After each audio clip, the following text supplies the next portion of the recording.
Hello ആൾ, ഇന്നലെ അൻപലിപ്പുറ കഴിഞ്ഞതിന്റെ ബാക്കി ഒതുക്കൽ പരിപാടി ഇനിയാണ്. പന്തലടിക്കണം, ലൈറ്റ് അടിക്കണം. ഇനി അത് രണ്ടുമാണ് ബാക്കിയുള്ളത്. അങ്ങനെ കുറെ സമയം എടുത്ത് ആ പരിപാടി എല്ലാം തീർത്തു. നമ്മുടെ ലൈറ്റ് ഒക്കെ എടുത്ത് ചുറ്റിയും വെച്ച് സന്ധ്യയായപ്പോൾ നമ്മൾ നേരെ അളിയന്റെ വീട്ടിലേക്ക് വിട്ടു. അവിടുത്തെ അമ്പലത്തിൽ ഉത്സവം നടക്കുകയാണ്. അവിടെ ചെന്ന് അമ്പലത്തിൽ കയറി തൊഴുത് പ്രസാദവും വാങ്ങി പുറത്തപ്പോ തോറ്റംപാട്ട് നടന്നുകൊണ്ടിരിക്കും. പിന്നെ കുറച്ചു നേരം അതും കണ്ടിരുന്നു.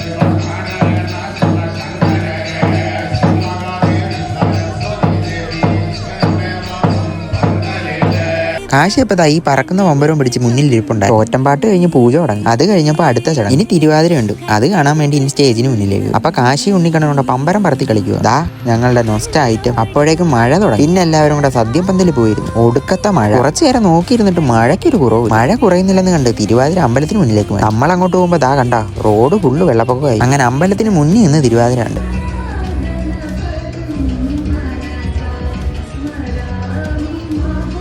തിരുവാതിരക്കാരുടെ കൂട്ടത്തിൽ ഒരു പൊടി കൊച്ചുണ്ടായിരുന്നു. പുള്ളിക്കാരി പൊളിയായിരുന്നു. അത്രയും വലിയവരുടെ കൂടെ കട്ടയ്ക്ക് പിടിച്ചു നിന്നു. അങ്ങനെ ഞാൻ ഡാൻസ് ഒക്കെ കണ്ട് ഇങ്ങനെ നോക്കി നിന്നു. ആ സമയം പുറത്ത് ഒടുക്കത്തെ മഴയാണ്. പുറത്തോട്ട് പോകാനും വയ്യാത്ത അവസ്ഥ. തിരുവാതിരക്കാരുടെ ഓരോരോ ഡാൻസ് മാറി മാറി മയിലും മുരുകനും കാളിയും ഒക്കെ ഉണ്ടായിരുന്നു.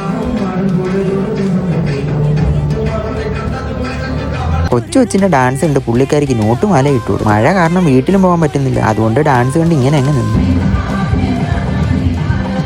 മഴയെന്ന് പറഞ്ഞപ്പോൾ അമ്പലത്തിൽ നിന്ന് ഇറങ്ങി നേരെ വീട്ടിലേക്ക് വിട്ടു. വീട്ടിലെത്തി അമലിന്റെ വണ്ടി മൂടി. ഇവിടെ കുറെ പൂച്ച സാറന്മാരുണ്ടേ. അല്ലെങ്കിൽ നാളെ വണ്ടിയിൽ കുണ്ടി വെക്കുമ്പോൾ സീറ്റ് മൊത്തം വരെയായിരിക്കും. അങ്ങനെ മഴയിൽ നനഞ്ഞ് എന്തായാലും വീട്ടിലെത്തി. അപ്പൊ അടുത്ത വീഡിയോയിൽ കാണാം. അപ്പം ബൈ ബൈ.